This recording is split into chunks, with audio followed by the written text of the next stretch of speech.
I think clearly last year during the high-level talks, the RMB was a big issue, and I think it's going to be a big issue again this year.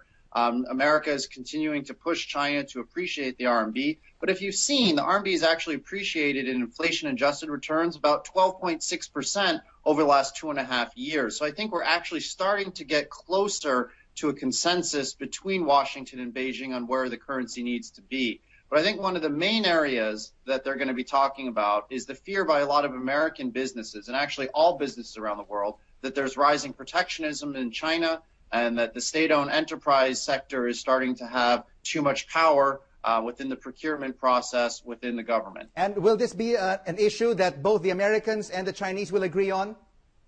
I don't think so. I mean, right now, China in the last 2 years has been very protectionist, and there are concerns. So I think there's going to be a struggle between the two sides, but hopefully it's going to work out. And you're going to see that the United States might allow more technology transfer from the U.S. to China. And maybe on the other side, you'll see the Chinese will allow for more agricultural imports into the country because Chinese right now are gobbling up American meats, beef, soybeans. If you look, 30 years ago, the average Chinese only consumed about 30% of meat per capita of Americans. Now that number is about 50%, and everybody likes American pork.